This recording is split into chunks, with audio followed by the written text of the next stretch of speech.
హల్లెలూయ. అందరు చెప్పండి, యేసయ్య సజీవుడు, యేసయ్య సజీవుడు, యేసయ్య సజీవుడు. యేసయ్య సజీవుడు అనేదానికి మనమే సాక్షులుగా ఉండాలి. ఎక్కడున్నాడయ్యా దేవుడు అని ఎవరైనా అడిగితే నన్ను చూడు అని చెప్పాలి. హల్లెలూయ.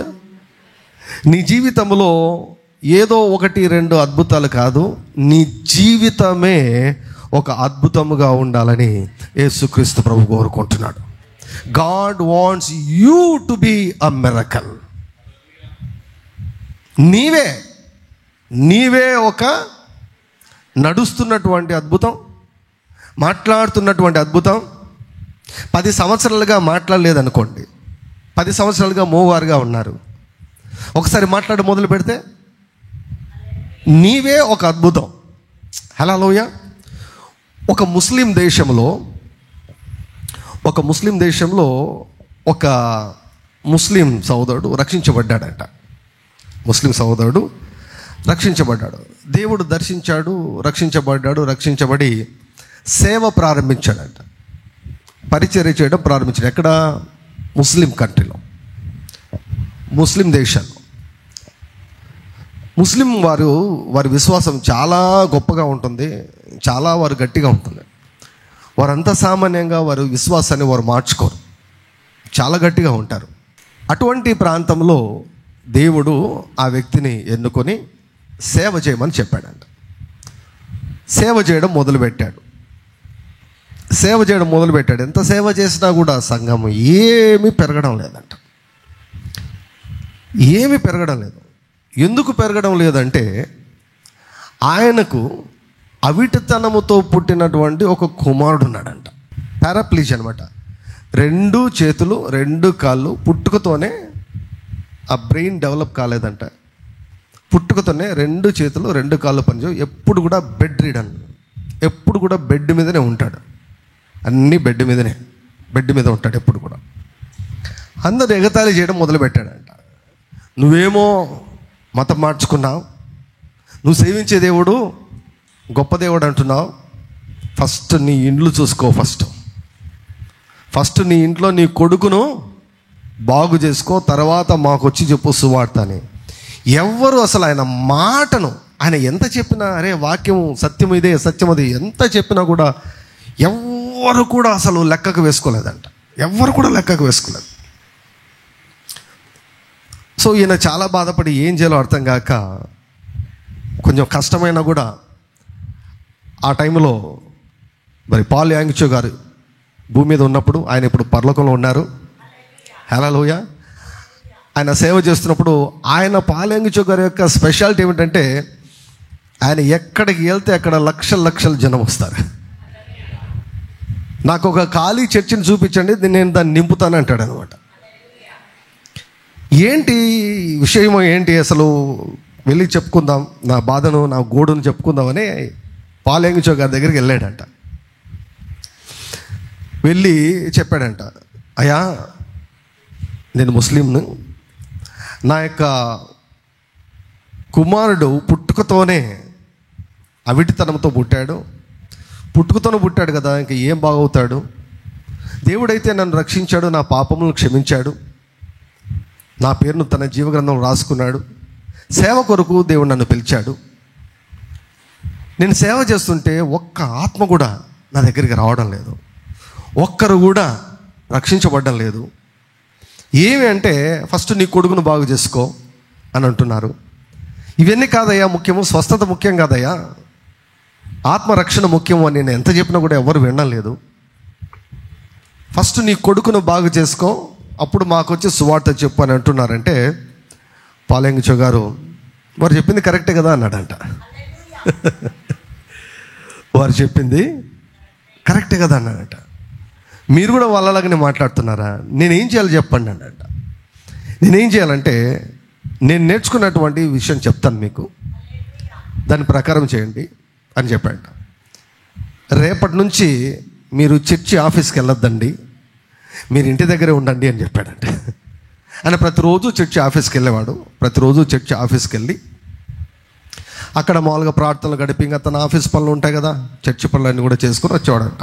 ఇంటిలోనేమో ఒక రూమ్లో వాళ్ళ కుమారుడికి ఒక రూము, ఆ రూమ్లో బెడ్ మీద ఎప్పుడు కూడా కాళ్ళు చేతులు చతికిలు పడి చచ్చుబడి అలాగే పడి ఉంటాడంట. ఇప్పుడు కుమారుని చూస్తే ఎంతో దుఃఖము, వేదన. ఏంటి ఈ కుమారుడు యొక్క భవిష్యత్తు ఏంటి? చుట్టుపక్కల ఉన్నటువంటి వారందరూ కూడా సూటిపోటి మాటలు. ఈయన చేయాల్సింది సువార్త సేవ. యేసు ప్రభు రక్షిస్తాడు, యేసు ప్రభు స్వస్థపరుస్తాడు, యేసు ప్రభు పోషిస్తాడు, యేసు ప్రభు విడిపిస్తాడు. ఇది చెప్పాలా, ప్రతిరోజు ఇది చెప్పాలా. కానీ ఇంట్లో చూస్తే సమస్య. సో అటువంటి టైంలో పాల్ యాంగ్చో గారు ఒకటి చెప్పాడంట.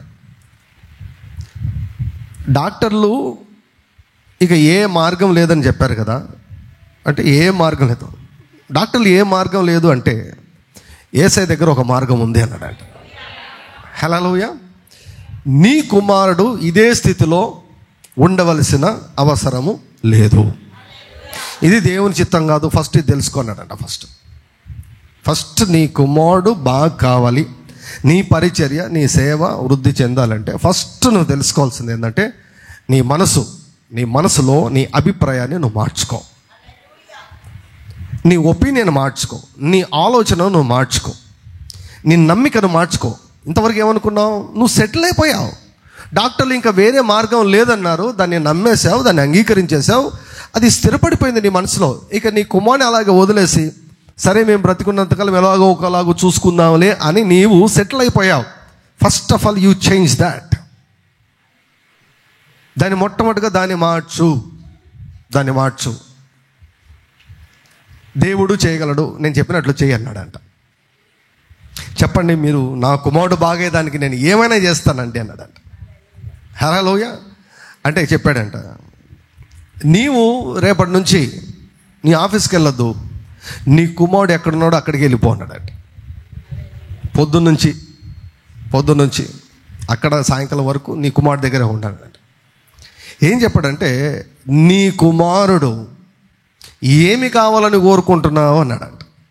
అంటే నా కుమారుడు లేచి తిరగాలి, చేతులు కాళ్ళు పనిచేయాలి, బ్రెయిన్ డెవలప్ కావాలి, ఒక సాధారణ వ్యక్తిలాగా నా కుమారుడు బాగా తిరుగుతూ ఉండాలి.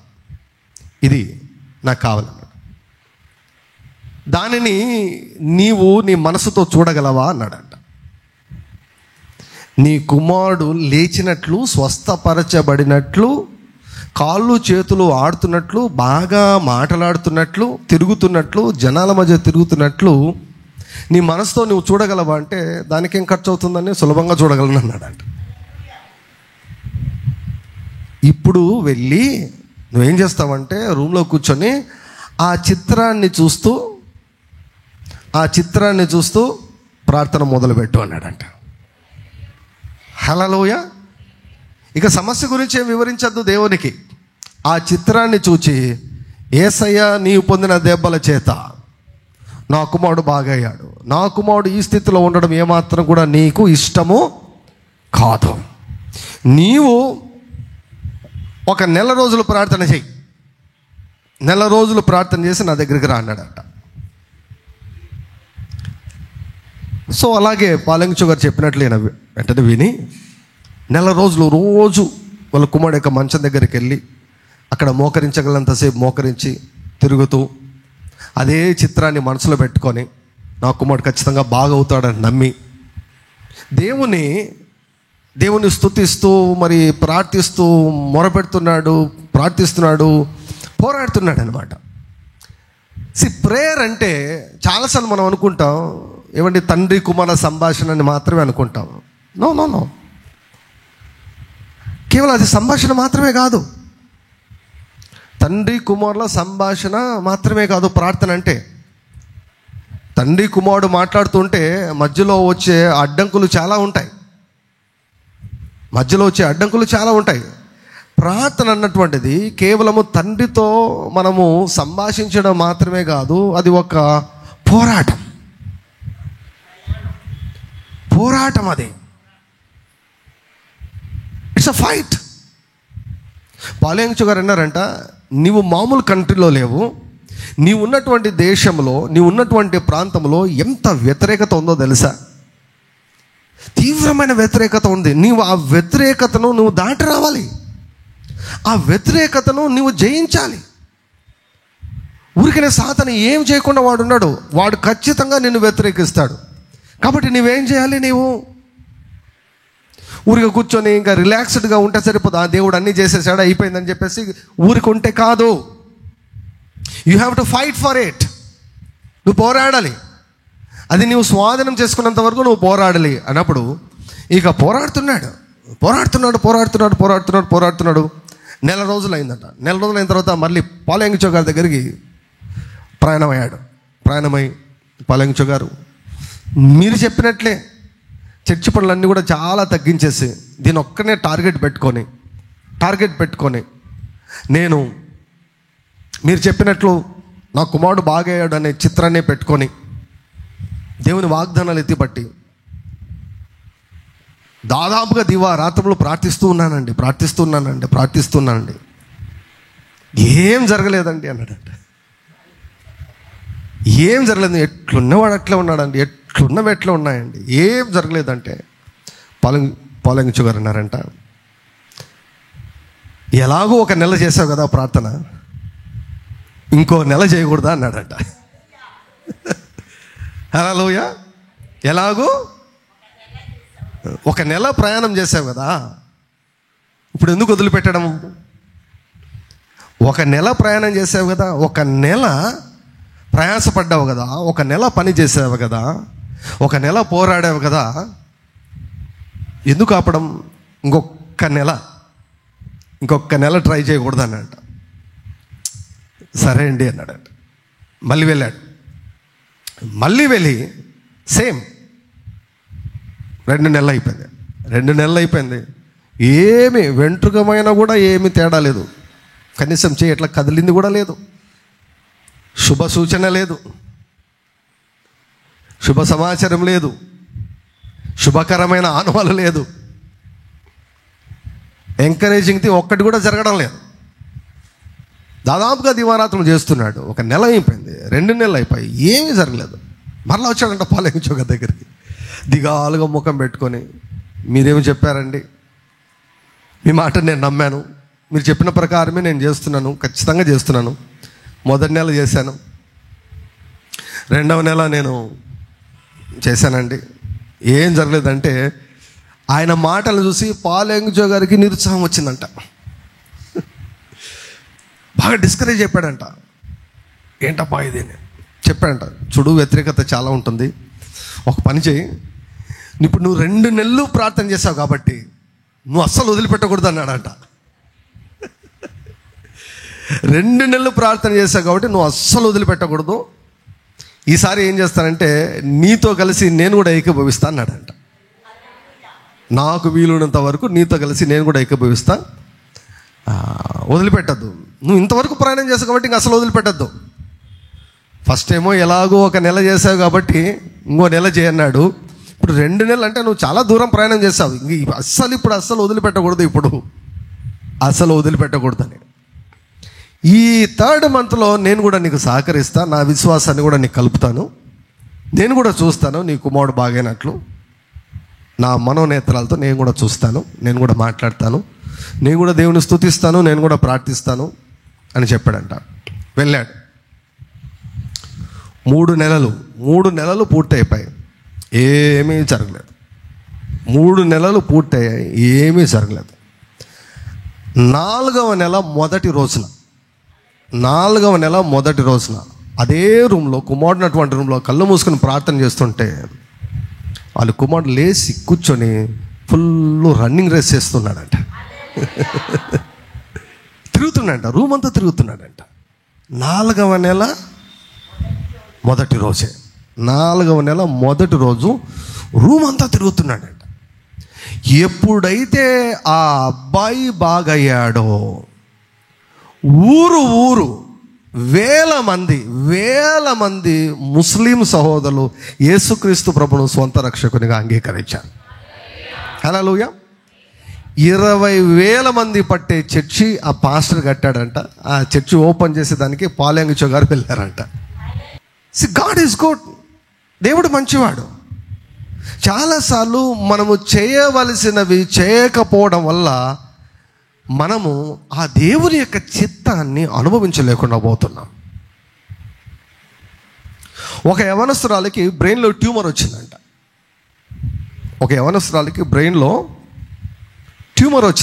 ట్యూమర్ వచ్చి బ్రెయిన్లో ట్యూమర్ వస్తే కొన్నిసార్లు ఏమవుతుంది తెలుసా? కన్ను చూపోతుంది. కళ్ళు చూసేదానికి అంత బాగుంటాయి, కన్ను గుడ్లు ఉంటాయి, అంత ఉంటాయి, కానీ లోపల నరం ఉండదు కదా. నరం చచ్చిపోతే ఈ కళ్ళు ఏం పని చేస్తాయి? ఈ కళ్ళు కనిపించేదానికి ఆధారం మెదడే. కళ్ళు కనిపించాలంటే ఇవి ఉంటే సరిపోదు, మెదడు సరిగా పనిచేయాలి. మెదడులో కణితి రావడం వల్ల ఆ యవనస్తురాలు పూర్తిగా గుడ్డిది అయిపోయింది. డాక్టర్స్ చెప్పారంట, ఆపరేషన్ చేస్తాం, బ్రతికే ఛాన్స్ ఆపరేషన్ తర్వాత బ్రతికే ఛాన్స్ కేవలం 5% అన్నారంట. అంటే 95% టేబుల్ మీదనే అమ్మాయి చనిపోవచ్చు. డాక్టర్లు చేతులు కాళ్ళు అన్నీ ఎత్తేసేశారు. చేయమంటే చేస్తామన్నారు. ఆ టైంలో ప్రార్థన చేయమని దైవ సేవకులను మరి వారు కోరితే పాల్యాంగిచో గారు అక్కడికి వెళ్ళారంట. అక్కడికి వెళ్ళి ఆమెతో మాట్లాడితే పూర్తిగా నిరుత్సాహంలో ఉండిపోయింది. ఇక కళ్ళు కనిపించవు, త్వరలో చనిపోబోతా ఉంది. అంటే ఆ స్టేజ్లో ఉన్నటువంటి వ్యక్తితో పాల్యాంగిచో గారు దేవుడు చెప్పాడంట, 1 పేతురు 2:24 కొంచెం వివరించి, అమ్మ ఈ వాక్యం గురించి కొంచెం ఆలోచించు. సరే, డాక్టర్ల మాటలు ఇవన్నీ ప్రక్కన పెడదాం, ఈ వాక్యం గురించి కొంచెం ఆలోచించు. 1 పేతురు 2:24 ఈ వాక్యం గురించి కొంచెం ఆలోచించు. దేవుడు నీకు సాయం చేస్తాడు, కొంచెం ఆలోచించు అని అంటే, ఆ అమ్మాయి ఎప్పుడైతే ఆ వాక్యం గురించి ఆలోచించడం మొదలుపెట్టిందో పరిశుద్ధాత్ముడు ఆ అమ్మాయికి ఆ వాక్యమును గురించినటువంటి ప్రత్యక్షతను ఇచ్చాడంట. హల్లెలూయా. 1 పేతురు 2:24 వాక్యము గురించినటువంటి ప్రత్యక్షత అంటే ఆయన పొందిన గాయముల చేత మీరు స్వస్థత పొందితిరి అన్న వాక్యము ఆ యవనస్తురాలికి అర్థమైపోయింది. మన ప్రాబ్లం అంతా ఇక్కడే ఉంది. We call it as revolution. అది నిజము అని మనకు అనిపించేటట్లుగా పరిశుద్ధాత్ముడు కార్యం చేస్తాడు. వాక్యము ఒక్కసారి జీవాన్ని పొందుకుంటుంది. హల్లెలూయా. వ్రాయబడిన సమాచారము కాస్త నిజము అనిపిస్తుంది, అవును కదా అని నీకు అనిపిస్తుంది. సో పరిశుద్ధాత్ముడు ఒక క్షణంలో ఆమె మనోనేత్రాలు తెరిచినప్పుడు ఆమె నుంచి వచ్చిన స్పందన ఏంటో తెలుసా? ఓ, నేను బాగైపోయాను, దేవునికి స్తోత్రం అన్నదంట. చూసారా, కళ్ళు కనిపించడం వల్ల మెదడులో గడ్డ అలాగనే ఉంది, కానీ ఏమొచ్చింది? ఆమెకి ప్రత్యక్షత వచ్చింది, వెలిగింపు వచ్చింది. అది వరకు చూడని దాన్ని మరలా ఆమె చూసింది.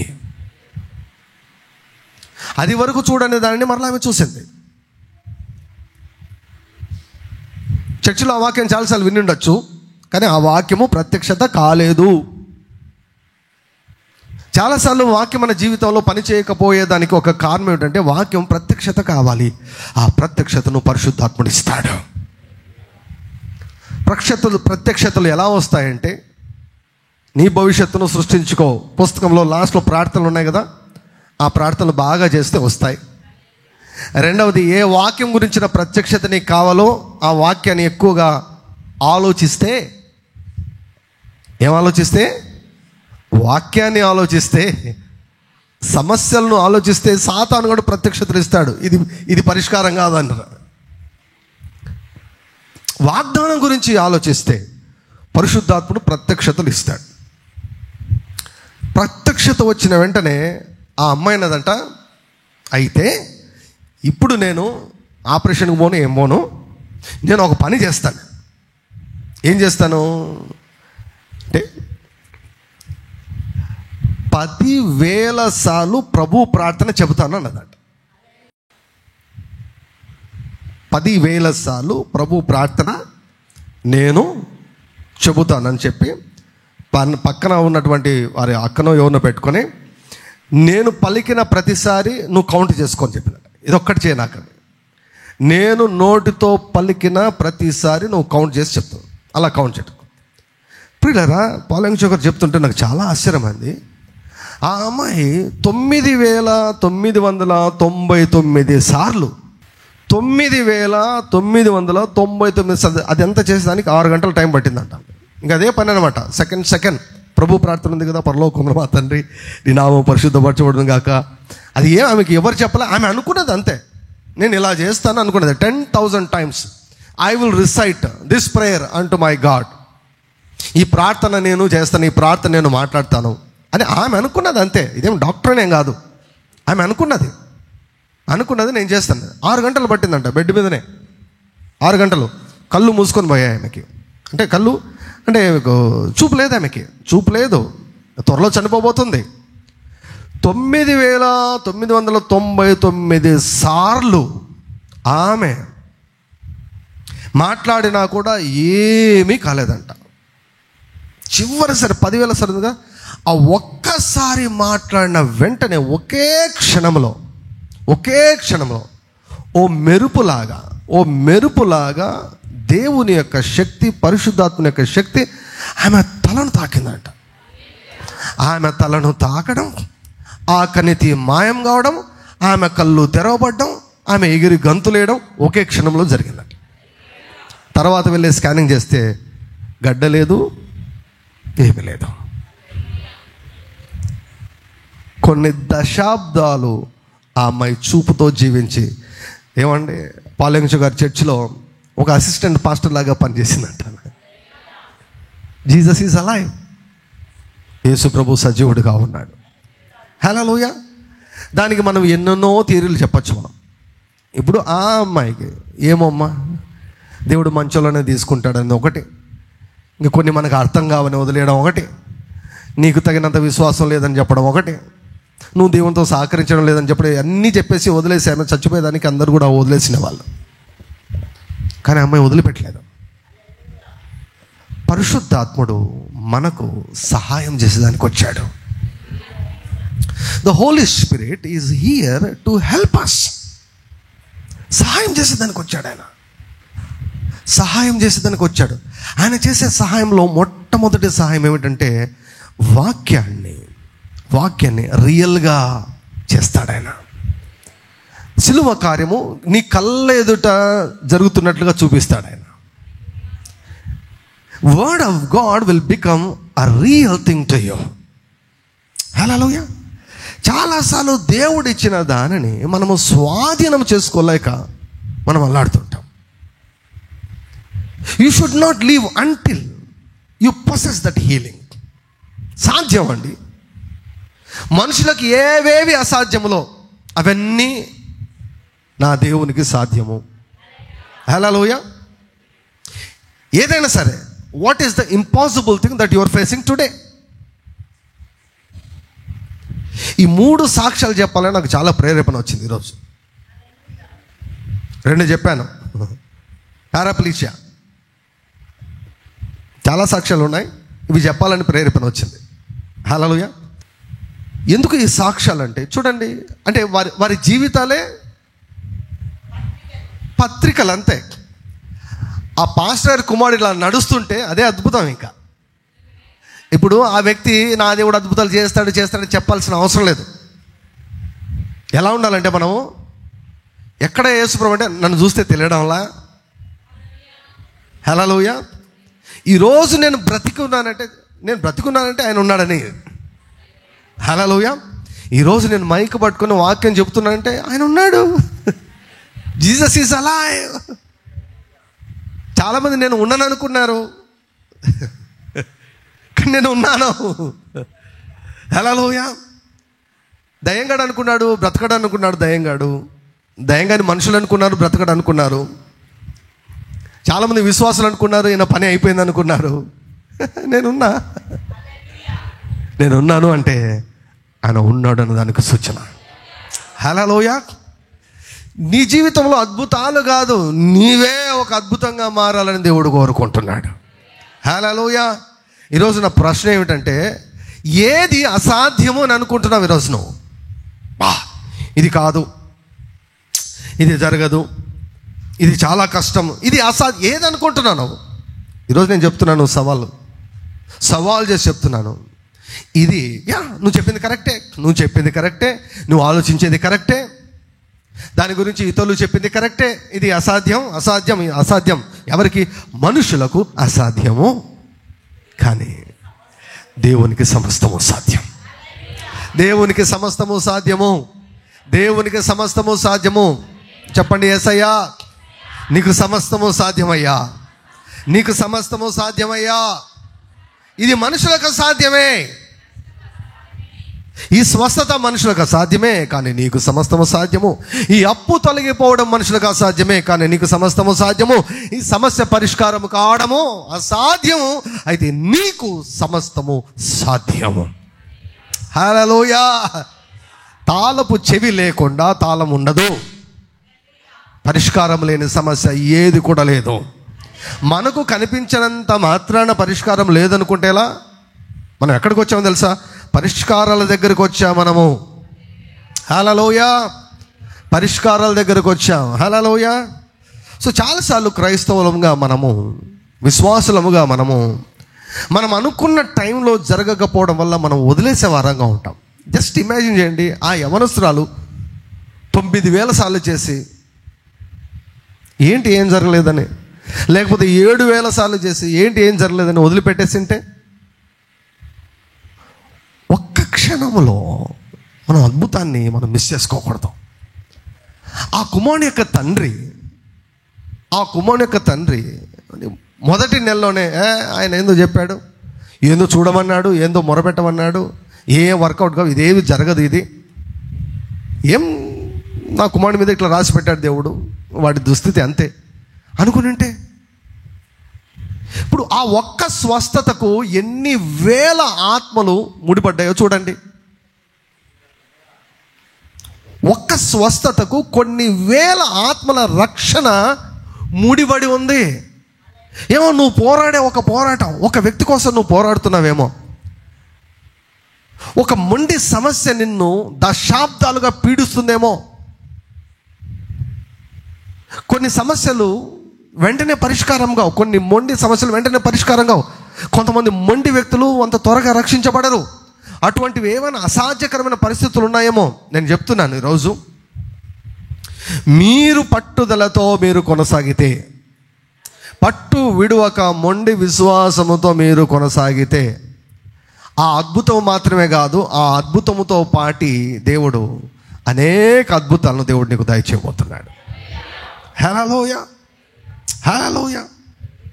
ఒక ఆవిడకు, ఇది మూడోది చెప్పి నేను వాక్యంలోకి వెళ్తాను. ఒక ఆవిడకు యాక్సిడెంట్ అయిందంట. ఒక ఆవిడకు యాక్సిడెంట్ అయిపోయి బాగా ఎముక బాగా దెబ్బతిన్నదంట. ఒక 4 ఇంచులు ఒక కాలు పొట్టిగా ఉందట. 4 ఇంచులు ఒక కాలు.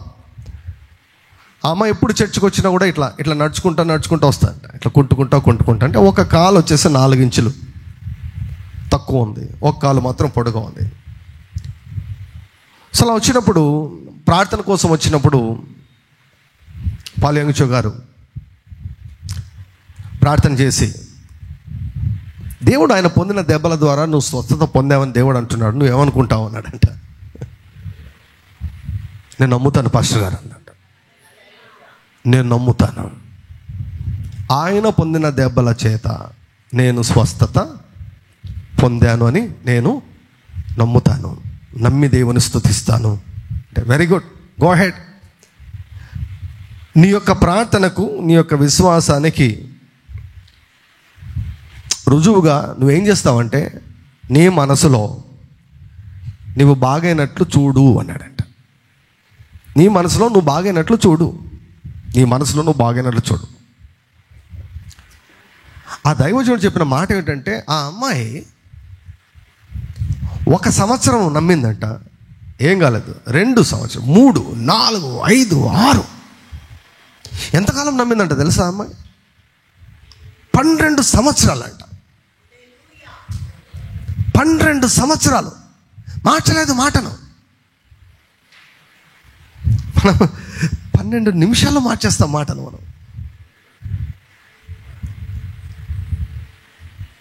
నువ్వు కుంటున్నావు కదా బాగానని నువ్వు ఎలా చెప్తావంటే, ఇది కళ్ళకు కనిపించే అబద్ధం అని చెప్పిందంట. ఇది కళ్ళకు కనిపించే అబద్ధం. సత్యం ఏంటో తెలుసా? సత్యం ఏంటంటే ఆయన పొందిన దెబ్బల చేత నేను స్వస్థత పొందాను. 12 సంవత్సరాలు 12 సంవత్సరాలు దేవుని యొక్క వాక్యం మీద నిలబడుతూ, చూస్తూ, నిలబడుతూ, స్తుతిస్తూ పోరాడుతూ ఉంది అమ్మాయి. పోరాడుతూ ఉంది. ఎందుకు 12 సంవత్సరాలు పట్టిందంటే మనకు తెలియదు అది. కానీ దాన్ని స్వాధీనం చేసుకునేంత వరకు వదిలిపెట్టలేదు. లోపల పెద్ద రాడ్ పెట్టారంట. రాడ్ ఉంది లోపల. ఒకరోజు అలా ఇంట్లో తిరుగుతూ ఉంటే సడన్గా అవి కాలు పెరిగిపోయిందంట. సడన్గా కాలు పెరిగిపోయిందంట. పెరిగిపోయే లోపల ఆమెకు చాలా ఆశ్చర్యమైంది. ఏమాత్రం కుంటుతా నడవడం లేదు. కాలు స్ట్రైట్ అయిపోయింది. కొత్త కాలు వచ్చేసింది ఆమెకి. డాక్టర్కి వెళ్ళి చూస్తే ఆశ్చర్యకరమైనది ఏమిటంటే, అసలు డాక్టర్లు పెట్టినటువంటి ఆ యొక్క రాడ్ కూడా లేదంట. రాడ్ కూడా మాయమైపోయిందంట. హల్లెలూయా. కొంతమందికి ఎందుకు సర్వీస్లోనే అయిపోతుంది, కొంతమందికి ఎందుకు 12 ఏళ్ళు పడుతుంది. మనకు అది అనవసరం.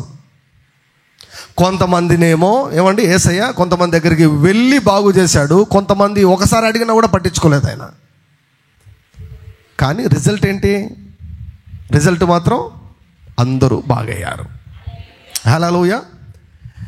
ఎవరు బాగాలేదంటే ఎవరైతే వదిలేస్తారో వారు బాగా. అందుకే మీరు విసుగక నిత్యము ప్రార్థించాలి. పట్టుదలతో మీరు ప్రార్థించాలి. హల్లెలూయా. వదిలిపెట్టద్దు. ఏదైనా లేట్ అవుతుందా? అస్సలు వదిలిపెట్టద్దు. నేను అస్సలు వదిలిపెట్టానని చెప్పు. ముందుగానే మా సంఘంలో మొండి విశ్వాసం గురించి ప్రకటించబడుతుందని చెప్పు. హల్లెలూయా. వీళ్ళు చాలా మొండోళ్ళు రా నాయనా అని దయ్యంగాడు నెత్తి నోరు పట్టుకోవాలన్నమాట. వీళ్ళని ఆపడం కానీ వీళ్ళని అణచివేయడం కానీ అసలు మన వల్ల కాదని వాడు అల్లాడిపోవాలి. వదిలిపెట్టద్దు. What you want? What is your heart's desire? ఏంటి నీ కోరిక? ఏంటి నీ హృదయ వాంఛ? ఏంటి? యేసుక్రీస్తు ప్రభు జీవమునకు భక్తికిని కావలసిన సమస్తమునకు ఆయన మూల్యము చెల్లించేశాడు.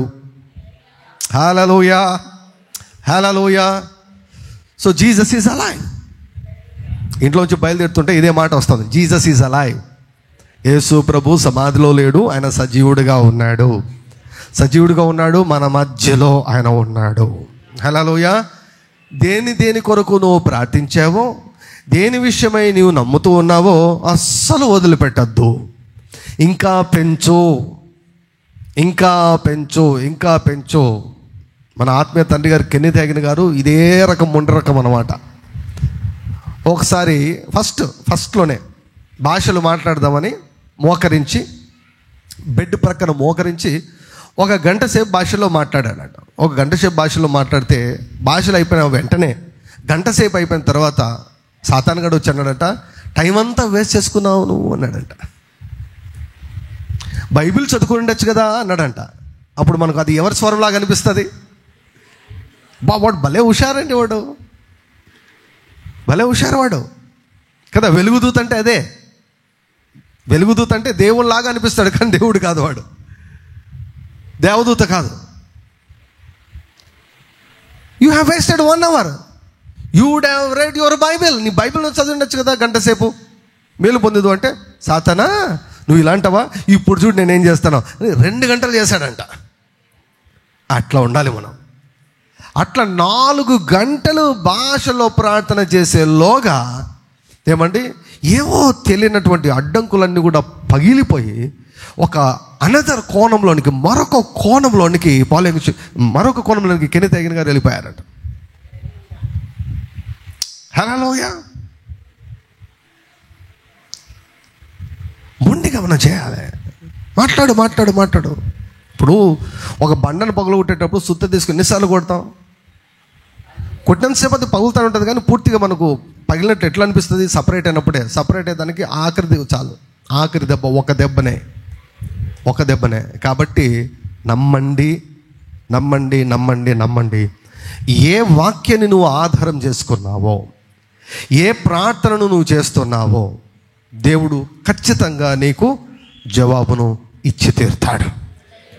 నీవు ఆ జవాబును స్వాధీనం చేసుకునేంత వరకు నువ్వేమాత్రం కూడా వదిలిపెట్టవద్దు. హల్లెలూయా, హల్లెలూయా. నీ జవాబును నువ్వు ఎప్పుడు కూడా చూస్తూ ఉండాలి. నీ జవాబును ఎప్పుడు కూడా నువ్వు చూస్తూ ఉండాలి. హల్లెలూయా. మీ పక్కవారితో చెప్పండి, నీ జవాబును నువ్వు ఎప్పుడు కూడా.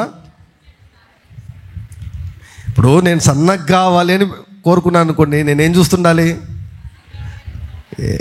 అద్దం దగ్గరికి వెళ్ళి, ఏందబ్బా ఎప్పుడు తగ్గుతానబ్బా, నా మీద నాకే అసహ్యం పుడుతుందబ్బా అని అద్దం దగ్గరికి వెళ్ళి అది కాదు చూడాల్సిందే.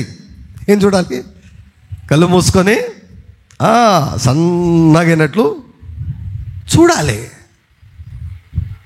దేవునితో సహకరించడం అంటే అదే. హల్లెలూయా. దేవునితో సహకరించడం అంటే అదే.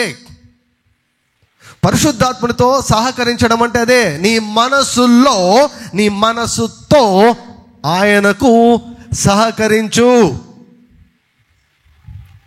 హల్లెలూయా. నీ మనసులో ఆయనకు సహకరించు. మన యూట్యూబ్లో 4 వర్తమానాలు ఉన్నాయి. బీదవారికి సువార్త అని సియోను మహోత్సవాల్లో చెప్పబడినటువంటి వాక్యము వినండి, మరలా వినండి, అనేకులకు పరిచయం చేయండి. ఇక ఏమాత్రం కూడా ఎవ్వరు కూడా పేదరికంలో ఉండేదానికి వీలు లేదు, ఎవరు కూడా అప్పుల్లో ఉండేదానికి వీలు లేదు.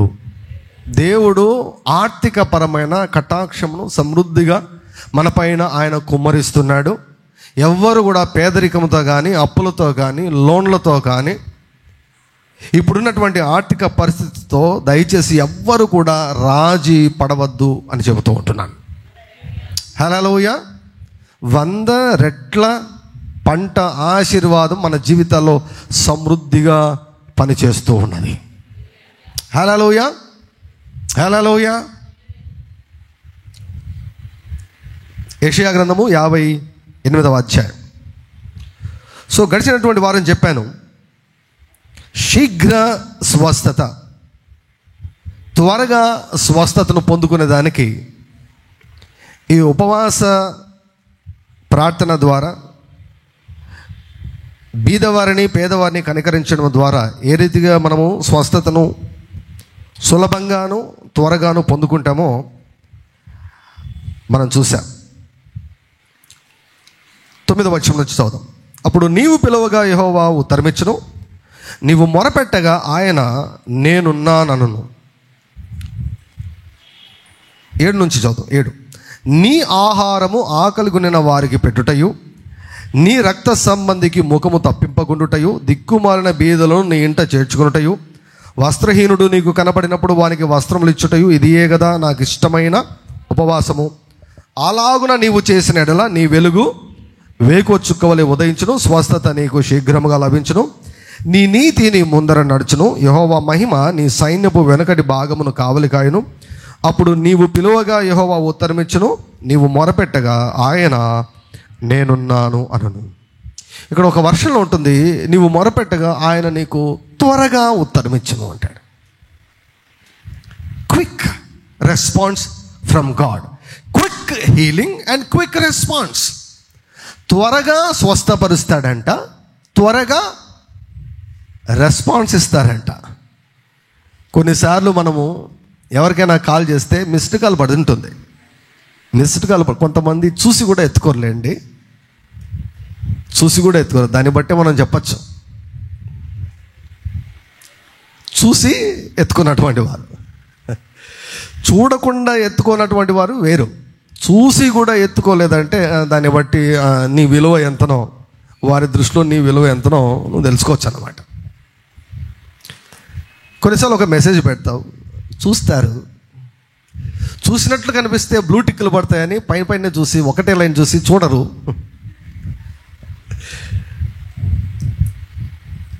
ఈరోజు మెసేజ్ పెడితే 2 రోజుల తర్వాత మెసేజ్కి ఉత్తరం ఇస్తారు. పొద్దున మెసేజ్ పెడితే ఎప్పుడో సాయంత్రం రెస్పాన్స్ ఇస్తారు. కొంతమందికి సెల్ ఫోన్లు సరిగా వాడనే అలవాటు ఉంది, అది వారిని వదిలేసిన అది కాదు.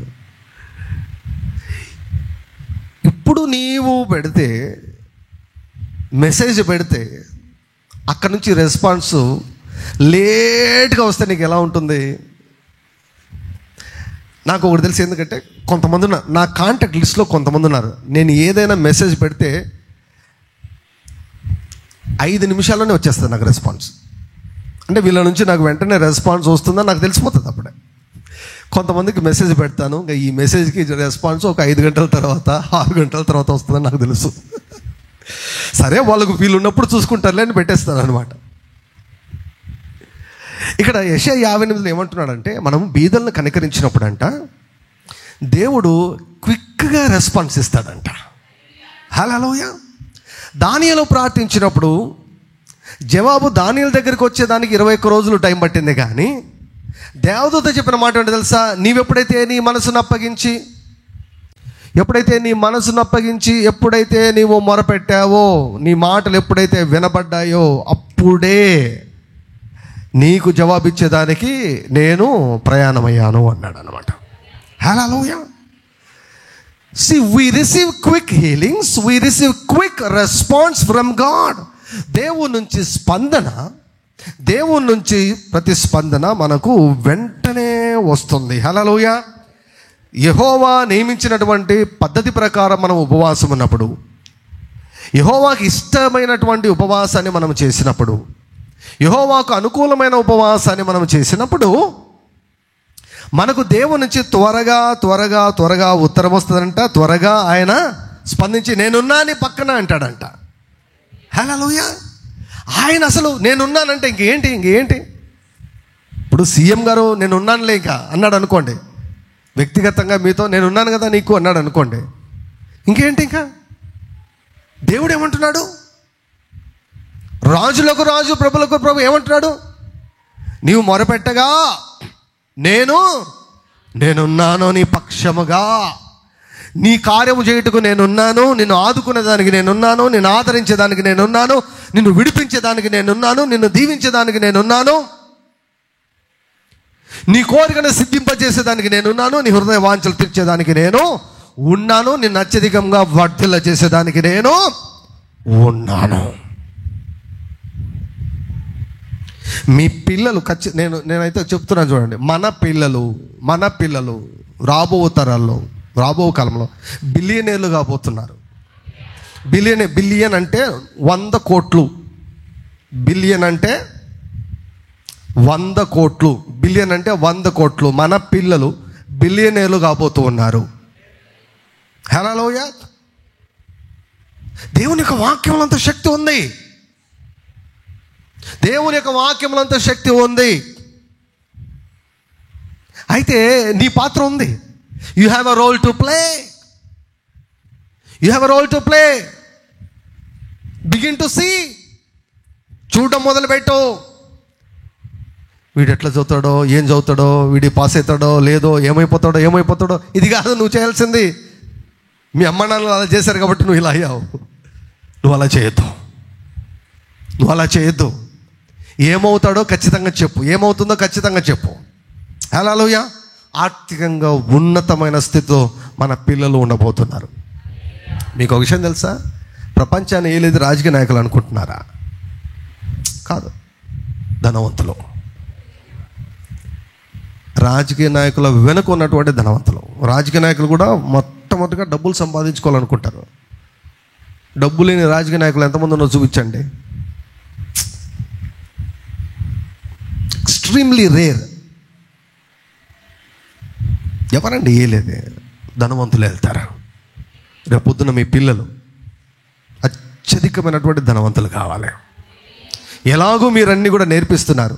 యేసయ్య పైన భయభక్తులను ఎలాగూ నేర్పిస్తున్నారు. చిన్నప్పుడే మీరు నేర్పిస్తున్నారు కనుక వారు పెద్ద అయిన తర్వాత తొలగిపోరు. మన పిల్లలు పాడైపోరు. మన పిల్లలను సాతాను ఏం మాత్రం కూడా వాడు ఎవరిని మోసం చేయలేడు, వాడి స్వాధీనం చేసుకోలేడు. హల్లెలూయా, హల్లెలూయా. ఈ సాతాను చర్చిలు ఉన్నాయి తెలుసా మీకు? సాతానుకు చర్చిలు ఉన్నాయి. బెంగళూరులో కూడా ఉంది చర్చ్, సాతాను చర్చి. వాళ్ళు ఏం చేస్తారు తెలుసా? సిలువను తిరిగేసి పెట్టింటారు. సిలువ మూల ఇలా ఉంటుంది కదా, దాన్ని తిరిగేసి పెడతారు. వాళ్ళ బోధ ఏమిటంటే సిలువ దగ్గర యేసు ప్రభువును సాతాను ఓడించాడు, చంపేశాడు సాతాను. అది వాళ్ళ బోధ అనమాట. సో వాళ్ళు సంఘాల పైన, పాస్టర్ల కుటుంబాల పైన, క్రైస్తవుల కుటుంబాల పైన వాళ్ళు అదృశ్యంగా కంటికి కనిపించకుండా దాడులు చేస్తూ ఉంటారు. మనం చాలా జాగ్రత్తగా ఉండాలి.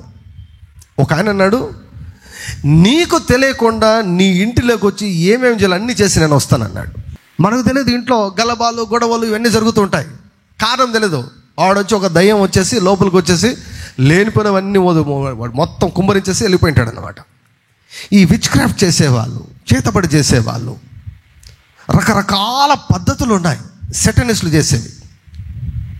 చాలాసార్లు కొన్ని సమస్యలు మనం ఎందుకు ఎదుర్కొంటున్నామో మనకు తెలియదు చాలాసార్లు. అందుకే పౌలు అన్నాడు, మనం పోరాడినది శరీరులతో కాదు, శరీరులతో కాదు, ప్రధానులతో, అధికారులతో, లోకనాథులతో, ఆకాశ మండలమందున్న దురాత్మల సమూహాలతో మనం పోరాడుతున్నాం. ఇవి లేవు అనుకోవద్దు. సో అటువంటి సాతాను సంబంధికులో నుంచి ఒక ఆవిడ రక్షించబడి బయటకు వచ్చిందన్నమాట. ఆమె చెప్పింది ఏంటంటే, కొంతమందిని చంపాలని మేము వెళ్ళినప్పుడు, కొంతమంది మీద దాడి చేయాలని మేము వెళ్ళినప్పుడు వారు కనిపించకుండా ఒక పెద్ద డోమ్ లాగా, రౌండ్గా డోమ్ లాగా అడ్డం ఉంటుంది. అసలు మాకు వారు కనిపించరు.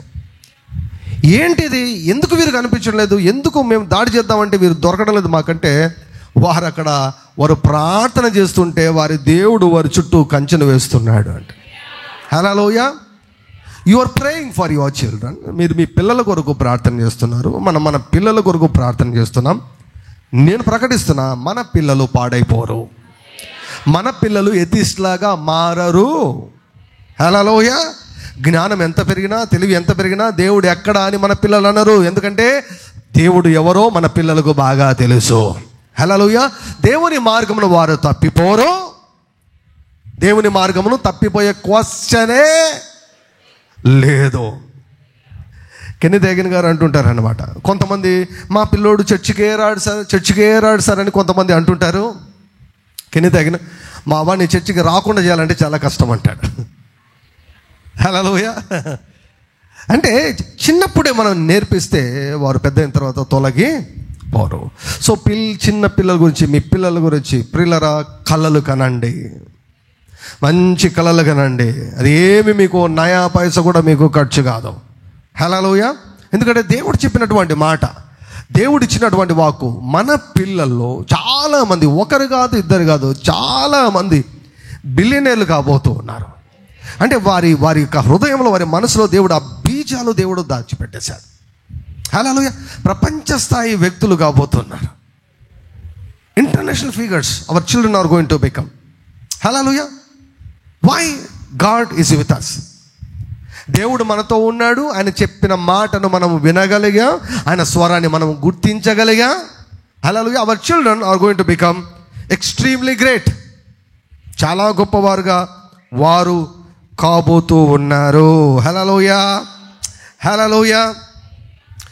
మనము దేవుని యొక్క పద్ధతిలో మనము ఉపవాసం చేసినప్పుడు త్వరగా స్వస్థపరచబడతాం, త్వరగా దేవుని నుంచి మనము స్పందనను పొందుకుంటాము. చూడండి 9వ వచనం, అప్పుడు నీవు పిలువగా యెహోవా ఉత్తరమిచ్చును, నీవు మొరపెట్టగా ఆయన నేనున్నానను. ఇతరులను బాధించుటయు, వ్రేలు పెట్టి చూపి తిరస్కరించుటయు, చెడ్డ దానిని బట్టి మాటలాడుటయు నీవు మాని. ఆశించిన దానిని ఆకలి గురిన వానికి ఇచ్చి శ్రమపడిన వాడిని తృప్తిపరిచిన ఎడల చీకటిలో నీ వెలుగు ప్రకాశించును, అంధకారము నీకు మధ్యాహ్నం వలె ఉండును. యెహోవా నిన్ను నిత్యము నడిపించును, క్షామకాలమున ఆయన నిన్ను తృప్తిపరిచి నీ ఎముకలను బలపరచును. నీవు నీరు కట్టిన తోట వలను ఎప్పుడును ఉబ్బుకుచుండు నీటి ఊట వలెను ఉండదవు. ఎన్ని దీవెనలు చూడండి. చీకటిలో నీ వెలుగు సమస్యలలో నీకు పరిష్కారాలు వెంటనే దొరుకుతాయి. చీకటిలో నీ వెలుగు ప్రకాశిస్తుంది. అంధకారము నీకు మధ్యాహ్నం వలె ఉండను. హల్లెలూయా. అంధకారము నీకు మధ్యాహ్నం వలె, అందరికీ అంధకారము, కానీ నీకు మాత్రం అది మధ్యాహ్నంగా ఉంటుంది. అందరికీ అనారోగ్యము, నీకు మాత్రం ఆరోగ్యం ఉంటుంది. అందరికీ కరువు, కానీ నీకు మాత్రము సమృద్ధి. అందరూ దుఃఖము, అయితే నీకు మాత్రము సంతోషాన్ని నీవు అనుభవిస్తూ ఉంటావు. గోషేను అనుభవాన్ని నువ్వు అనుభవిస్తావు. హల్లెలూయా. యెహోవా నిన్ను నిత్యము నడిపించును. నిత్యము నడిపించును. నిత్య నడిపింపు. అందరు చెప్పండి, నిత్య నడిపింపు. నిత్య నడిపింపు. నిత్య నడిపింపు. నిత్య నడిపింపు. నిత్య నడిపింపు. ఆయన స్వరం, ఆయన స్వరం నిత్య నడిపింపు. ఆయన నడిపింపు. ఆయన మనల్ని నడిపిస్తే ఆయన ఎంత అద్భుతమైనటువంటి స్థలాల్లోనికి మనల్ని నడిపిస్తాడు. ఆయన నడిపింపు చాలా ప్రాముఖ్యం. ఆయన ఏమంటున్నాడు, యెహోవా నిన్ను నిత్యము నడిపించును. క్షామకాలమున ఆయన నిన్ను బ్రతికించడం కాదు, తృప్తిపరుస్తాడంట. క్షామకాలమున నిన్ను తృప్తిపరుస్తాడు. నీ ఎముకలను బలపరుస్తాడు. ఎముకలకు ఎవరికైనా బలహీనత ఉందా?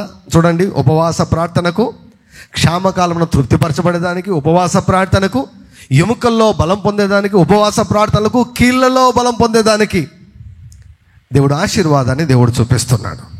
దేవుడి మార్గాన్ని దేవుడు చూపిస్తూ ఉన్నాడు. నీవు నీరు కట్టిన తోట వలెను, ఎప్పుడు నువ్వు ఉబుకుచుండు నీటి ఊట వలెను ఉండెదవు. హల్లెలూయా. ఎప్పుడు కూడా ఏమంటే చచ్చుబడినటువంటి స్థితిలో, చవి చారము లేనటువంటి స్థితిలో నీవు ఉండవు. ఎల్లప్పుడూ ఎప్పుడును ఉబుకుచుండు నీటి ఊట వలె నీవు ఉండదవు. హల్లెలూయా. నీ మాట, నీ ఆలోచన, నీ నడక, నీ జీవితం అంతా కూడా ఎప్పుడు కూడా ఉబుకుచుండే నీటి ఊట వలె ఉంటుందని దేవుడు సెలవిస్తున్నాడు. హల్లెలూయా. 12వ వచనం, పూర్వకాలము నుండి పాడైపోయిన స్థలములను నీ జనులు కట్టెదరు. అనేక తరముల క్రిందట పాడైపోయిన పునాదులను నీవు మరలా కట్టెదవు. విరుగబడిన దానిని బాగు చేయువాడవనియు, దేశంలో నివసించినట్లు త్రోవలు సిద్ధపరచువాడవనియు నీకు పేరు పెట్టబడను. ఈ వాక్యాలన్నిటికీ ఒక సింపుల్ మాటలో నేను అర్థం చెప్తాను. అంటే నీకు ఒక పేరు వస్తుందంట. నీకు ఒక పేరు వస్తుందంట. ఒక పేరు. ఇప్పుడు నీ గురించి ఎవరైనా ప్రస్తావించబడిన వెంటనే నీ గురించి నీవు ప్రసిద్ధి పొందినటువంటి ఒకటి ఉంటుంది. ఏదో నువ్వు మంచివాడవనో, లేకపోతే చెడ్డవాడవనో, లేకపోతే పుట్టివాడవనో, లేకపోతే పొడుగువాడవనో, ఏదో ఒక స్పెషాలిటీ ఉంటుంది. నీ ప్రత్యేకత అన్నమాట. అదే నీ ప్రత్యేకత. నువ్వు చేసే పనిని బట్టో నీకంటూ ఒక ప్రత్యేకత ఉంటుంది. అంటే వేరే వారికి లేనటువంటిది నీకంటూ ఒక ప్రత్యేకత ఉంటుంది. అలా ఇక్కడ ఒక ప్రత్యేకమైనటువంటి పేరు వస్తుందంట. ఎప్పుడైతే దేవుని యొక్క పద్ధతి ప్రకారము ఉపవాసం చేస్తామో, ఆయన పద్ధతి ప్రకారము, ఆయన ఏర్పరచబడినటువంటి మార్గంలో మనం ఉపవాసం చేస్తామో, మనకు ఒక పేరు వస్తుందంట. ఎటువంటి పేరు అంటే, దేనినైనా బాగు చేయగలము అంట. Hallelujah. The one who can fix anything. పాడైపోయిన జీవితాలు నీ దగ్గరకు వస్తే నీవు బాగు చేయగలవు అన్నటువంటి పేరు నీకు కలుగుతుందంట. అనేక తరాలంటే తరతరాల నుంచి వస్తున్నటువంటి శాపాలను సైతం పెళ్ళగించే పేరు నీకు కలుగుతుంది. హల్లెలూయా. తరతరాల నుంచి, అనేక తరాల నుంచి పాడైపోయినటువంటి జీవితాలు, పాడైపోయినటువంటి కుటుంబాలు, పాడైపోయినటువంటి వంశాలన్నిటిని కూడా నీవు బాగు చేస్తావు. నువ్వు పాడు చేసేవాడవని నీకు పేరు రాదు, కానీ నీవు బాగు చేయువాడవు అన్నటువంటి పేరు కలుగుతుంది. అంటే you will have that potential, you will have that wisdom, you will have such an anointing. It's a special anointing which can heal the lives of the people. ప్రజల జీవితాలను బాగు చేసే అభిషేకం. అదే ప్రజల జీవితాలను బాగు చేసే అభిషేకం. మారుశరీలో ఉన్నటువంటి ఒక దైవజనుడు ఉన్నాడు. చాలా గొప్ప దైవజనుడు. ఆయన చాలా గొప్ప దైవజనుడు. యూదుడు అనమాట. వాళ్ళమ్మ యూదురాలు, వాళ్ళ నాన్న వేరే దేశానికి సంబంధించిన వాడు అనుకుంటాను నేను. చిన్నప్పుడే ఇద్దరు చనిపోయారు. మారుసరిలో గారికి చిన్నప్పుడే నాన్న లేడు, అమ్మ లేదు. ఓ అనాథ ఆశ్రమంలో జరిపించారు ఆయన్ని. అనాథ ఆశ్రమంలో జరిపించాడు. తల్లి లేదు, తండ్రి లేడు. చాలాసార్లు అనాథాశ్రమంలోంచి తప్పిపోతే పోలీసులు తీసుకుని వచ్చి మళ్ళీ అనాథాశ్రమంలో చేర్పించారంట. అక్కడ ఉండలేక అక్కడి నుంచి వెళ్ళిపోతే పోలీసు వాళ్ళు పట్టుకొని మళ్ళీ వచ్చి అనాథాశ్రమంలో చేర్పించారంట. అలా జీవిస్తుండేవాడు. ఒక ఆర్ఫన్ లాగా జీవిస్తుండేవాడు. ఆర్ఫనే, తల్లి లేడు, తండ్రి లేడు. అక్కడికి ఒక చిన్న నర్స్ వచ్చిందంట. నర్స్ వచ్చి, ఆమె మంచి భక్తి కలిగినటువంటి ఆమె మెల్లగా ఈ అబ్బాయి దగ్గరకు వచ్చి సువార్త చెప్పడం మొదలుపెట్టిందంట. ఎప్పుడు 10-12 సంవత్సరాలప్పుడు, అంతే. ఆ చిన్న వయసులోనే సువార్త చెప్పడం మొదలు పెడితే అసలు వెంటనే రిజెక్ట్ చేశాడు. నాకు తండ్రి లేడు, నాకు తల్లి లేదు, నాకు ఎవ్వరు లేరు. ఒక రకమైనటువంటి విరక్తి, జీవితం మీద విరక్తి కలిగే అలా జీవిస్తున్నప్పుడు ఆ యొక్క నర్సు పట్టుదలతో వదిలిపెట్టకుండా ప్రార్థిస్తూ సువార్త చెబుతుంటప్పుడు దేవుడు మారుసరిలో కానీ పట్టుకున్నాడంట. ఆయన ప్రపంచానంతా తలక్రిందులు చేసేసారు. ఆయన హల్లెలూయా. తల్లి లేడు, తండ్రి లేడు, జీవితం పాడైపోయింది. ఇంకేంటి చెప్పండి? తల్లి లేడు, తండ్రి లేడు అంటే ఇంకేంటి వారికి భవిష్యత్తు ఏంటి? ఎవరు చూసుకుంటారు ఈ కాలంలో? అది ఈ కాలంలో. అంతకుముందన్నా అంటే కొంచెం వేరుండ. ఈ కాలంలో పరిస్థితులు అంత్యకాలంలో, అపాయకరమైనటువంటి కాలంలో వచ్చిన మనుషులు స్వార్థపరులు అయిపోతారు. అక్రమము విస్తరిస్తుంది గనక ప్రేమ చల్లారిపోతుంది. అక్రమం విస్తరిస్తుంది, ప్రేమ చల్లారిపోతుంది. కానీ దేవుడి కళ్ళు పడితే హల్లెలూయా. ఇప్పుడు ఆ సిస్టర్ చూడండి, ఆమె నర్సు. ఆమె చేయాల్సిన పని ఏంటి? నర్సు. అక్కడికి వచ్చేసి ఏమైనా వారికి వైద్యం, ఆ అనాథులకి ఏదైనా వైద్యం చేసి వెళ్ళిపోయేదంట ఆమె. ఒకసారి ఆమె చాక్లెట్లు ఇస్తే ఈయనకు ఎంత విరక్తి కలిగిందంటే, చాక్లెట్స్ ఇస్తే చాక్లెట్ అన్ని తీసుకొని నేలకేసి కొట్టాడంట మారుసరిలో.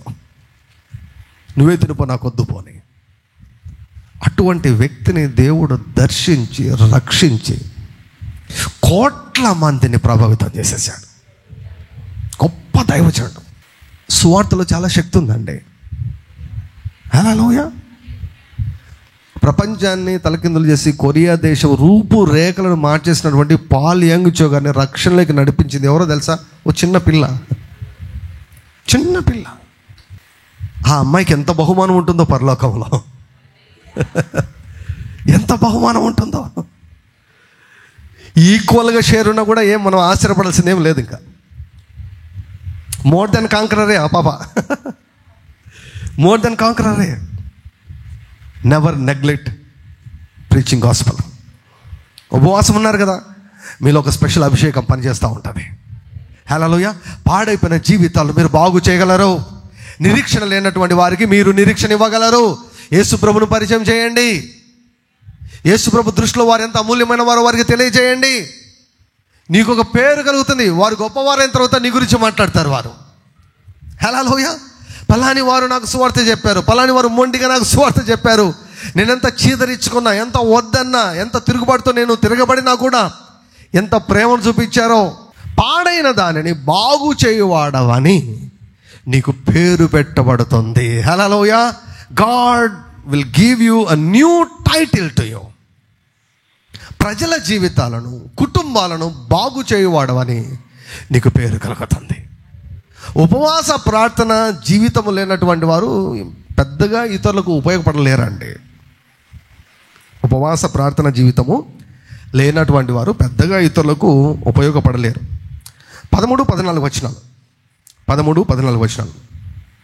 నా విశ్రాంతి దినమున వ్యాపారం చేయకుండా నాకు ప్రతిష్ఠితమైన దినమని నీవు ఊరకుండిన ఎడల, విశ్రాంతి దినము మనోహరమైనదనియు యెహోవాకు ప్రతిష్ఠిత దినమనియు ఘనమైనదనియు అనుకొని దాని ఘనముగా ఆచరించిన ఎడల నీకు ఇష్టమైన పనులు చేయకయు, వ్యాపారం చేయకయు, లోక వార్తలు చెప్పుకొనకయు ఉండిన ఎడల 14 వచనం, నీవు యెహోవా యందు ఆనందించెదవు. దేశం యొక్క ఉన్నత స్థలముల మీద నేను నిన్నెక్కించెదను. నీ తండ్రి అయిన యాకోబు స్వాస్థ్యమును నీ అనుభవములో ఉంచెదను. యెహోవా సెలవిచ్చిన వాక్కు ఇదే. ఏమంటున్నాడు? నీవు యెహోవా యందు ఆనందించెదవు. దేశము యొక్క ఉన్నత, తాడిపత్రిలో కాదు ఇది, అనంతపురం జిల్లాలో మాత్రమే కాదు ఇది, రాయలసీమ రీజియన్లో మాత్రమే కాదు, ఆంధ్రప్రదేశ్లో కాదు, సౌత్ ఇండియాలో కాదు, ఇండియాలోనే. హల్లెలూయా. దేశములోనే ఉన్నత స్థలములలో దేవుడు నిన్ను ఉంచబోతున్నాడు. ఇక్కడ ఒక సూత్రాన్ని దేవుడు చూపిస్తున్నాడు. ప్రియులారా, దేవుడు ఒక వ్యక్తిని ఉన్నత స్థలంలో ఉంచాలంటే ఆ వ్యక్తి జీవితంలో ఒక ఉపవాస ప్రార్థన జీవన శైలి అన్నటువంటిది ఉండాలి. గుర్తుపెట్టుకొని ఎప్పటికైనా కూడా. దానియేలు దేశమంతటి మీద ప్రధానమంత్రి అయ్యాడు. దానియేలు ఉపవాస ప్రార్థన జీవితాన్ని కలిగి ఉన్నాడు. ఏ సేవకుడైనా, ఏ వ్యక్తి అయినా దేశంలోనే పేరుగాంచాడు అంటే ఆ వ్యక్తి జీవితాన్ని మీరు పరిశోధిస్తే కొన్ని దశాబ్దాలుగా, ఒకరోజు 2 రోజులు కాదు, 10 సంవత్సరాలు, 20 సంవత్సరాలు, లేకపోతే 30 సంవత్సరాలు ఉపవాస ప్రార్థనా జీవితం ఉంటుంది. ఉపవాస ప్రార్థనా జీవితము లేకుండా అంత ఉన్నతమైనటువంటి స్థానంలోనికి వెళ్ళడము సాధ్యము కాదు. ఈనాడు మన దేశంలో కానీ ప్రపంచంలో కానీ ఎక్కువగా వాడపడుతున్నటువంటి దైవజనుల దగ్గరికి వెళ్ళి అడగండి. వారి ప్రార్థన జీవితంలో ఎంక్వైరీ చేయండి, వారి ఉపవాసన జీవితం గురించి ఎంక్వైరీ చేయండి. వారు చాలా ఎక్కువగా ఉంటారు ఉపవాసం. వారు ఎక్కువగా ఉపవాసం ఉంటారు, వారు ఎక్కువగా ప్రార్థిస్తారు, వారు ఎక్కువగా మనుషులను ప్రేమిస్తారు. ఒక స్థాయి వచ్చిన తర్వాత కొంతమంది మారిపోతుంటారు, అది వదిలేసేయండి. కానీ ఆ స్థాయికి రావాలంటే ఊరికనే రాలేరు ఎవరు కూడా. అందుకే ఓ గొప్ప సంఘాన్ని కానీ, ఒక పెద్ద సంఘాన్ని కానీ ఎవరైనా కట్టారు అంటే ఏమండి, దేవుడి చేత అనుగ్రహం పొందనిది ఎవరు కూడా ఆ స్థాయిలోనికి రాలేరు. వారు అన్ని ఖచ్చితంగా మనం నమ్మినట్లు వారు నమ్మకపోవచ్చు, మనం బోధించిన ప్రకారం వారు బోధించకపోవచ్చు, వారిలో కొన్ని రాంగ్ టీచింగ్స్ ఉండొచ్చు. కానీ ఆ స్థాయికి వారు వెళ్ళారు అంటే అది కేవలం దేవుని ద్వారా వచ్చింది. వారు మూల్యం చెల్లించారు కనుక దేవుడు వారికి ఆ స్థానాన్ని దేవుడు ఇచ్చాడు. ఎవ్వరూ కూడా ఆ స్థాయికి వెళ్ళలేరు. పట్టుమని సంఘాల్లో 10 మంది కూడా ఉండరు. వీళ్ళు 1,00,000 మంది సంఘాన్ని నడిపే పాస్టర్ను వీళ్ళు విమర్శిస్తారు. 10 మంది ఉండరు వీళ్ళకు. డబ్బులు ఇస్తామయ్యా రండి చర్చి కన్నా కూడా రారనమాట. 10 మంది కూడా ఉండరు. వీళ్ళు పెద్ద పెద్ద పాస్టర్ను విమర్శించేదానికి పోతూ ఉంటారు. చాలా తప్పండి. దేశం యొక్క ఉన్నత స్థానంలోనికి ఒక వ్యక్తి వచ్చాడంటే ఆ వ్యక్తి జీవితంలో ఈ యెషయా గ్రంథం 58వ అధ్యాయం యొక్క నెరవేర్పు అన్నమాట అదే. హల్లెలూయా. సో ఇది నీవు అవలంబిస్తే, నీ పిల్లలు అవలంబిస్తే, నేను చెప్తున్నాను కదా, మన పిల్లలు దేశమే కాదు దేశ విదేశాల్లో ఉన్నత స్థలాల్లో మన పిల్లలు ఉండబోతున్నారు. హల్లెలూయా. ఇది దేవుడు ఇచ్చే ఆశీర్వాదం, దేవుడు ఇచ్చే హెచ్చింపు. కొంతమంది దేవునిగా కలిగి ఉండక వారి కష్టముతో దేవుడిచ్చినటువంటి తలాంతులతో వాటితో వారు వర్ధిల్లుతూ దేశ విదేశాల్లో ఉన్నత స్థానాల్లో ఉన్నారు. That's a different issue. కానీ దేవుని యొక్క పద్ధతి ప్రకారం ఉన్నత స్థానంలోనికి వెళ్ళేదానికి ఈ ఉపవాస ప్రార్థనా జీవితం అన్నటువంటిది చాలా ప్రాముఖ్యమైనటువంటిది. దేశం యొక్క ఉన్నత స్థలములలో దేవుడు నిన్ను ఆయన ఉంచుతానని దేవుడు చెబుతున్నాడు. I will give you great honour అని ఉంటుంది ఇంగ్లీష్లో. గొప్ప హెచ్చింపును నీకు ఇస్తా. నీవు అనుకుంటావేమో నా వయసు ఇంకా నాకేంటి హెచ్చింపు అనుకుంటున్నావేమో. అలా అయితే ఎవరు కూడా అనుకోకూడదు. ఒకవేళ 80 దాటితే నీవేమని అనుకుంటానంటే అనుకో, కానీ 80 దాటలేదంటే మాత్రం నువ్వు అసలు అనుకోకూడదు. పరిశుద్ధాత్మ మన మీదకి వచ్చినప్పుడు అంట యవనస్తులకు ఏం కలుగుతాయి? దర్శనాలు కలుగుతాయి. వృద్ధులు ఏం చేస్తారు? ఇప్పుడు నా ప్రశ్న, మీరు దర్శనాల బ్యాచా కళల బ్యాచా? 80 దాటితే కళలు కనండి. 80 దాటితే కళలు కనాలి. 80 వరకు దర్శనాలు. హల్లెలూయా. దర్శనాలు, కళలు లేనటువంటి జీవితం ఉండకూడదు. మోషే ఎప్పుడు పరిచయం మొదలుపెట్టాడు? ఏ వయసులో మోషే పరిచయం మొదలుపెట్టాడు? 80 ఏళ్ళప్పుడు పరిచయం మొదలుపెట్టాడు. 80 సంవత్సరాలప్పుడే మోషే జీవితము అసలు ఆరంభమైంది. 80 సంవత్సరాలప్పుడు. 80 సంవత్సరాలకు ముందున్నదంతా ఉష్కాకి అంతే, ఉత్తుతుంది అంతే. అది ఏది లెక్కలేక రాలేదు. 40 years ట్రైనింగ్, 40 years విల్డర్నెస్, అదంతా లేదు. అసలు సిసలైన జీవితము ఎప్పుడు మొదలైందంటే ఏమంటే 80 సంవత్సరాల వయసులో. మీ జీవితాల్లో ఎంతమంది జీవితం ఆరంభమైంది? ఇంకా ఆరంభం కాని జీవితాలు ఏమైనా ఉన్నాయా? Never stop dreaming about your future. నా పనంతా అయిపోయింది. రిటైర్మెంట్ అనేది పెద్ద శాపం తెలుసా? రిటైర్మెంట్ అంటే గవర్నమెంట్ వాళ్ళు ఏమంటున్నారు? నువ్వు పనికిరావు అంటున్నారు. అంతే కదా, నువ్వు పనికిరా అంటున్నావు. మనకు తెలియకుండా అది లోపలికి ఎక్కిపోతుంది. నేను మరి ఏముంది, ఇంకా రిటైర్మెంట్ అయిపోయాను. ఎవరైనా అడిగితే ఏం చేస్తున్నారంటే ఏముంది రిటైర్ అయిపోయాను. అందుకే మీకు పరిశుద్ధాత్మ అవసరం. పరిశుద్ధాత్మ మీ మీదకి వస్తే ఏం చేస్తారు తెలుసా? మీరు కళలు కనడం మొదలు పెడతారు. హల్లెలూయా. ఈనాడు KFC చికెన్ అని చాలామంది ఏమని ప్రపంచవ్యాప్తంగా ఫేమస్ అయిపోయింది. KFC చికెన్ అని. ఆయన ఎప్పుడు బిజినెస్ మొదలుపెట్టాడు తెలుసా? 65 సంవత్సరాలప్పుడే మొదలుపెట్టాడంట. 65 సంవత్సరాలప్పుడు ఏమండి, 65 సంవత్సరాల వయసులో ఒక చికెన్ వ్యాపారాన్ని మొదలుపెట్టాడు. చికెన్ చేసేదాన్ని, దానికి పేరు KFC అని పేరు పెట్టారు. 65 సంవత్సరాల వయసులో అది ప్రపంచవ్యాప్తంగా ప్రసిద్ధిగాంచింది. ఆయన పెద్ద బిలియనర్ అయి కూర్చున్నాడు అన్నమాట. ఒక చిన్న ఐడియా కానీ ఎన్ని ఏళ్ళ నుంచి చికెన్ లేదండి కదా? ఎన్ని ఏళ్ళ నుంచి చికెన్ లేదు, ఎన్ని రకాల చికెన్లు లేవు. KFC అంటే అది మళ్ళీ ఏం పెద్దనా అంటే అదే అయ్యా, అది సేమ్ కోడే కదా. కోడే మారలేదు. కొన్ని వేసేవి కొన్ని మార్చారు, కొన్ని రకాలు కొంచెం జస్ట్ ఫార్ములా చేంజ్ చేసి వండుతున్నారు అంతే.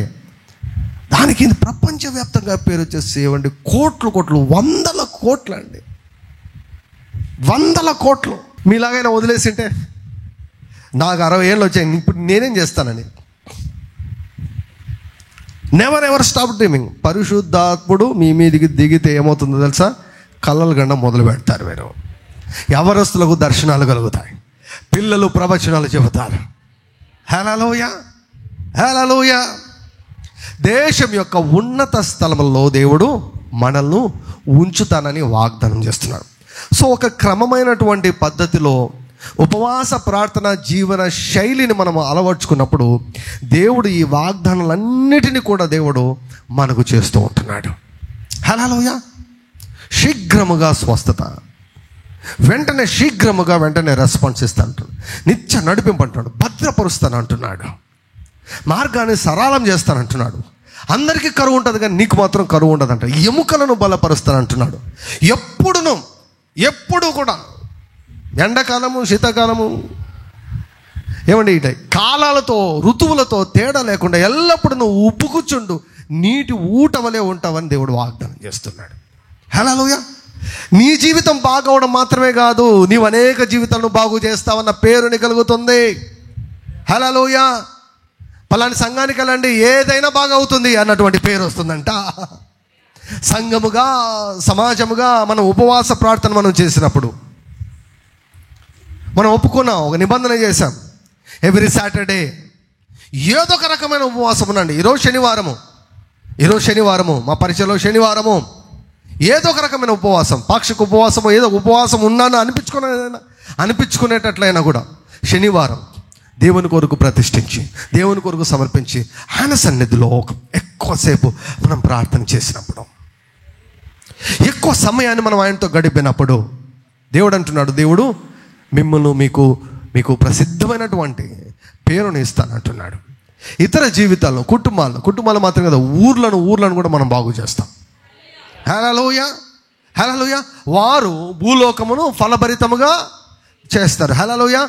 ఎక్కడ వర్షాలు రాలేదో చెప్పండి, నేను అడుగు పెడతాను, వర్షాలు వస్తాయని చెప్తారు మీరు. హల్లెలూయా. ఏ కుటుంబంలో గొడ్రాలు తన ముందో చెప్పు, ఆ కుటుంబంలోకి నేను అడుగు పెడతాను, గర్భము తెరవబడుతుంది. ఏ కుటుంబంలో రోగాలు ఉన్నాయి చెప్పు, ఆ కుటుంబంలో అడుగు పెడతాను, రోగాలు మాయమైపోతాయి. హల్లెలూయా. యేసయ్య అడుగుపెట్టిన ప్రతి ఊరు దీవించబడింది. యేసయ్య అడుగుపెట్టిన ప్రతి కుటుంబము దీవించబడింది. యేసయ్య ముట్టుకున్నటువంటి ప్రతి జీవితము దీవించబడింది. హల్లెలూయా. అసలు ఒకానొక టైంలో బహుజన సమూహాలు వచ్చి యేసయ్య దగ్గరకు వచ్చి ఏమన్నారు తెలుసా? అయ్యా ముట్టుకోనివ్వు చాలు అన్నారు.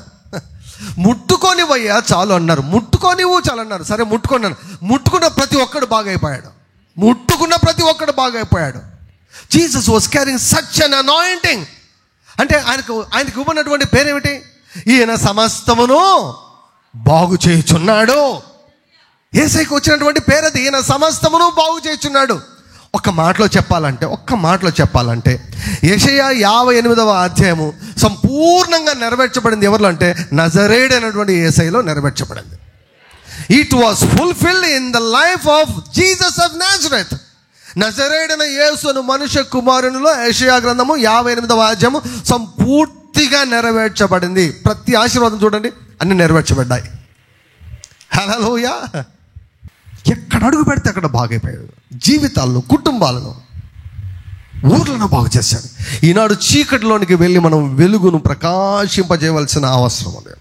ఎక్కడెక్కడ గలభాలు ఉన్నాయో, ఎక్కడెక్కడ కొట్లాటలు ఉన్నాయో, ఎక్కడెక్కడ వర్గాలు ఉన్నాయో, వర్గ విభేదాలు ఉన్నాయో, పిల్లలు అడుగు పెడితే అక్కడ పని చేయు దయ్యాలన్నీ కూడా పారిపోవాలండి.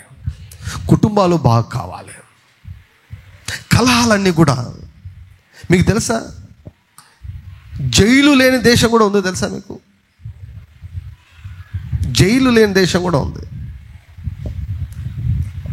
అంటే భూమి మీదనే, అది పరలోకంలో కాదు, భూమి మీదనే. అంటే అటువంటి పరిస్థితులను మనము చేయవచ్చండి. రివైవల్ అంటే అదే, ఉజ్జీవం అంటే అదే. ప్రజలు